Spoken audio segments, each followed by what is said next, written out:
I want to talk about one of my favorite things in gaming, adaptive music. See what I did there? What exactly is adaptive music? Simply put, adaptive music is a dynamic soundtrack that changes based on your actions, choices, and environment changes. One really good example of adaptive music is Banjo Kazooie. Banjo Kazooie's hub world, Gruntilda's Lair, has one song throughout the entire world. But when you enter new environments, the song changes to suit those environments. So, if you enter the pirate-themed area, the song becomes more of a jaunty tune. And if you dive underwater, the soundtrack sounds a little bit more aquatic. The Gruntilda's Lair song has 13 different variations based on the different environments. Here are a couple of my personal favorite uses of adaptive music in video games. The Legend of Zelda Tears of the Kingdom really effectively uses adaptive music to build tension and to tell a story. The game starts with you and Zelda exploring the depths below Hyrule Castle. Zelda states she doesn't actually know what lies below, but the music has a subtle tone that kind of adds to the mystique. As you progress deeper into the depths, the music swells and gets louder and louder until Zelda uncovers a mural that explains the history of Hyrule and the Demon King.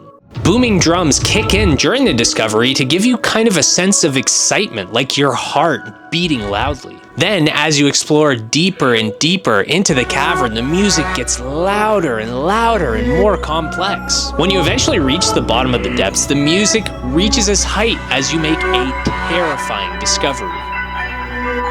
Another great use of adaptive music in Tears of the Kingdom is the Muktarok boss fight in the Water Temple. The boss initially takes the form of a giant sludge shark. The music is bombastic and loud and portrays the intimidating nature of the shark. As you splash a little bit of water on the Muktarok, he turns back into his little shrimpy form, and the music becomes a little bit more little and shrimpy. Sorry, I'm not a musician, so that is the best way I can describe it. Lastly, I could not talk about adaptive music without talking about this absolute banger of a track from Final Fantasy VII Rebirth. Final Fantasy VII Rebirth, and Final Fantasy VII Remake for that matter, seamlessly transitions field music into battle music without missing a beat. There are a series of trailing missions in Rebirth that have you follow a dog named Melon from point A to point B. The song that plays while you're trailing Melon is like this dog-themed lo-fi, poppy, Shinra propaganda track that is kind of relaxing and very atmospheric. Get into a battle during these missions and the music transitions into this absolute banger of a track.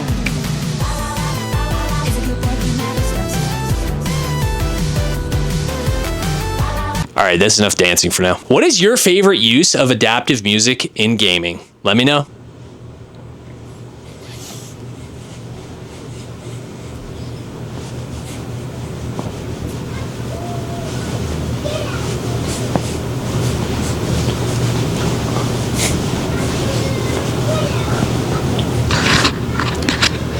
All right, that's enough dancing for now.